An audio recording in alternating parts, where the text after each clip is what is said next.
এই যে শুরু করছিলাম যে কথা আওয়ামী লীগের, এই বাংলাদেশে এই ধরনের মূর্খতা এবং এই জাহিলিয়াত সবচেয়ে বেশি এনেছে আওয়ামী লীগ।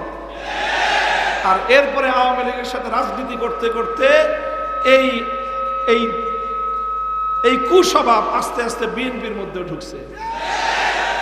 ভালো হয়ে যান, ভালো হয়ে যান।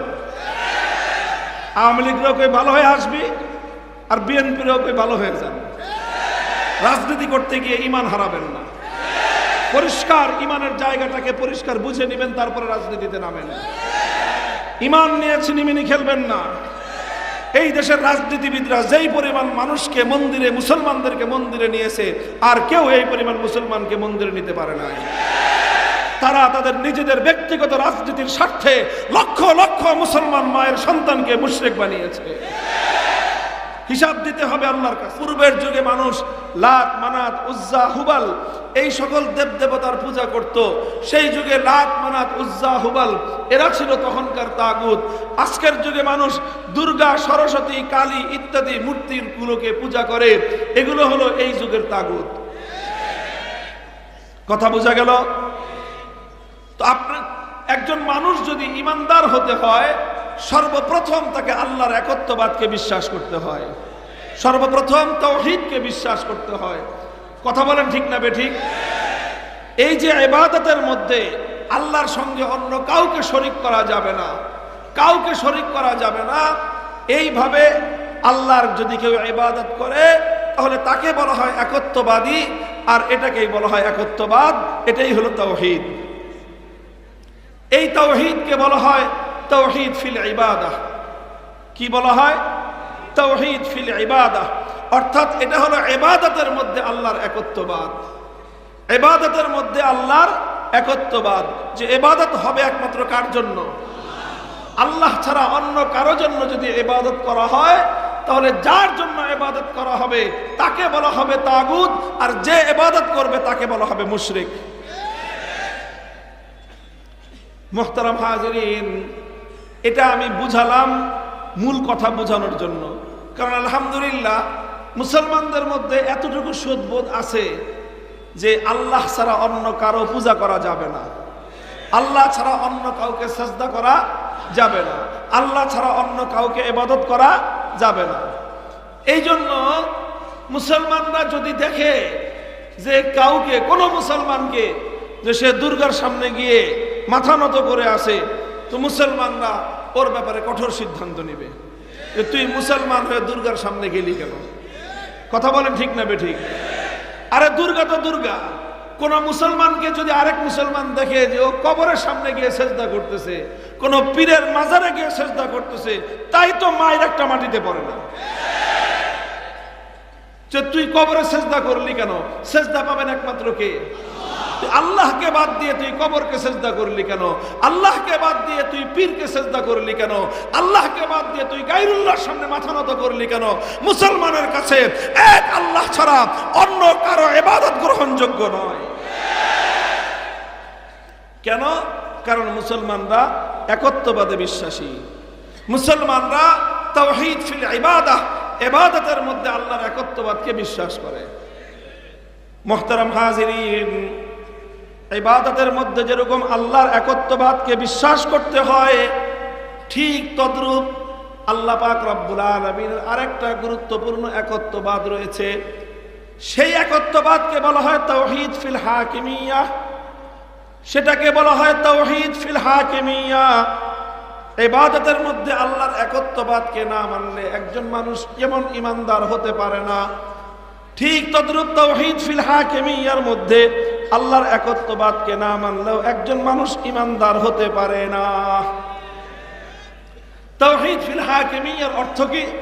তাওহীদ ফিল হাকিমিয়ার অর্থ হলো এই মহাবিশ্বের মধ্যে নিরঙ্কুশভাবে, চূড়ান্তভাবে আইন এবং বিধান দেওয়ার অধিকার একমাত্র কার? চিৎকার করে প্রত্যেকটা মানুষ বলবেন। এই জাহিলি সমাজের সঙ্গে এখানেই তোমার বাঁধবে লড়াই, এখানেই তোমার বাঁধবে লড়াই। তুমি নামাজ পড়তে গেলে তোমার সঙ্গে বর্তমান তাগুতি ব্যবস্থার লড়াই হবে না। কিন্তু যখনই তুমি আল্লাহ পাকের আইন তৈরি করবার একত্ববাদকে তুমি বিশ্বাস করতে যাবে, তখনই তোমার সঙ্গে বাঁধবে লড়াই। এই জন্য এই জায়গায় ঈমান মজবুত করতে হবে। এই মহাবিশ্বের মধ্যে বুঝে বুঝে প্রশ্নগুলোর জবাব দিবেন আমার। এই আসমান এবং জমিনের মধ্যে, মহাবিশ্বের মধ্যে আইন তৈরি করবার, বিধান তৈরি করবার চূড়ান্ত ক্ষমতা কার? এটাকেই বলা হয় তাওহীদ ফিল হাকিমিয়া, যে আইন চূড়ান্ত ভাবে করবেন কে? প্রশ্ন করতে পারেন, হুজুর তাহলে মানুষ কি কোনো আইন করতে পারবে না? এই প্রশ্নের জবাব হলো যে হ্যাঁ, মানুষ আইন করতে পারবে, তবে আছে একটা কি আছে? একটা তবে আছে।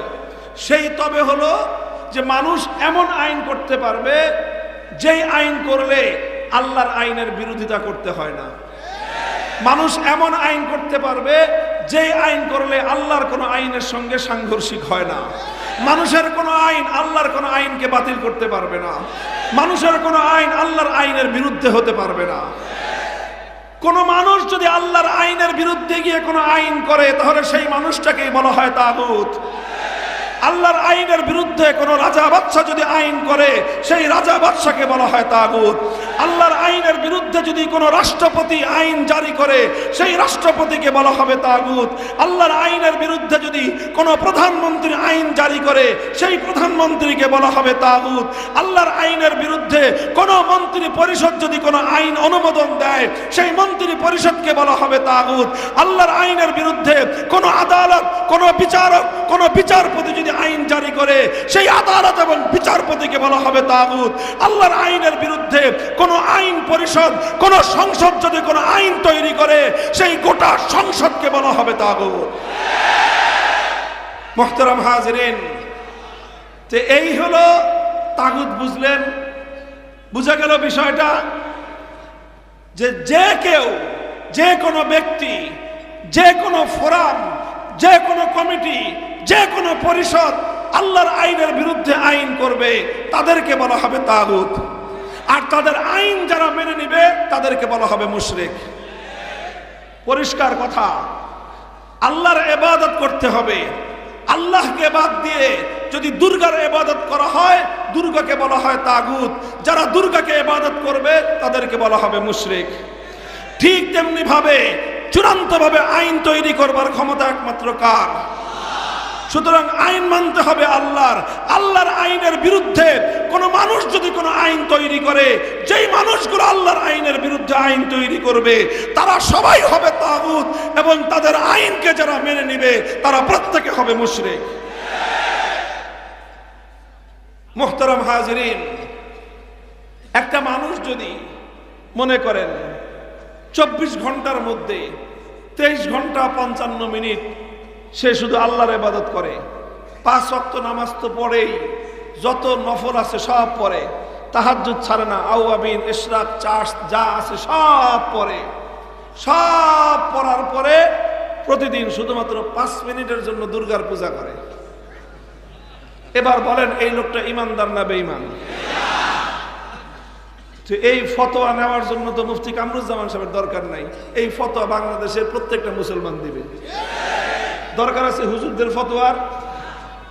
কারণ তুমি যদি দুর্গার 5 মিনিটের জন্য পূজা করো, 5 মিনিটের জন্য করলো না, 1 মিনিটের জন্য করলো, ইমানদার থাকবে? কারণ আল্লাহর উপর ঈমান আর তাগুতের উপর বিশ্বাস একত্রে হতে পারে না। তো এই কথাটা যেরকম আমরা ইবাদতের ক্ষেত্রে বুঝলাম, বড় দুঃখ এবং পরিতাপের বিষয়, লক্ষ লক্ষ নয়, আমার দেশের কোটি কোটি মুসলমান তাওহীদ ফিল হাকিমিয়া, আইনের ক্ষেত্রে আল্লাহর একত্ববাদকে উপেক্ষা করে, আল্লাহর একত্ববাদকে অস্বীকার করে মুশরিকে পরিণত হয়েছে। অথচ প্রতি বছর হজ করে আলহাজ মুশরিক সাহেব। অসংখ্য অগণিত হাজি ঈমান নাই, শিরকে ভরা। বলবেন হুজুর এটা কেমনে সম্ভব? আলহাজ আবু জাহাল যেরকম,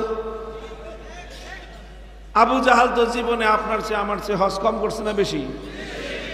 যে বছর মরছে বদরের ময়দানে, ওই বছর তো রমজান মাস এর আগের জিল হজে হজ করছে। এরপরে ইমানদার না বেঈমান? কারণ শুধু হজ করলে ইমানদার হওয়া যায় না, তাহাজ্জুদের সময় জায়নামাজ খুঁজলে ইমানদার হওয়া যায় না। ইমানদার তো ভিন্ন জিনিসের নাম। তোমাকে সর্বপ্রথম তোমাকে তাওহীদ এবং একত্ববাদ ঠিক করতে হবে। শুধুমাত্র ইবাদতের ক্ষেত্রে আল্লাহর একত্ববাদকে বিশ্বাস করলেই হবে না। ইবাদতের মধ্যে যেরকম আল্লাহর একত্ববাদকে বিশ্বাস করতে হবে, আইন এবং বিধান দেওয়ার ক্ষেত্রেও আল্লাহর একত্ববাদকে বিশ্বাস করতে হবে। দুঃখ এবং পরিতাপ লাগে, কলিজাটা বিদীর্ণ হয়ে যায়। সমাজের মধ্যে সব আলোচনা আছে, সব কথা আছে, কিন্তু মুমিনের এই তাওহীদ ফিল হাকিমিয়্যার ঈমানকে এবং এই একত্ববাদকে দুরুস্ত করবার মতো আলোচনা সমাজে নাই। থাকবে কেমনে? এই কথা বলতে গেলে যারা আল্লাহর আইনের বিরুদ্ধে রাজনীতি করে এরা ফস করে ওঠে।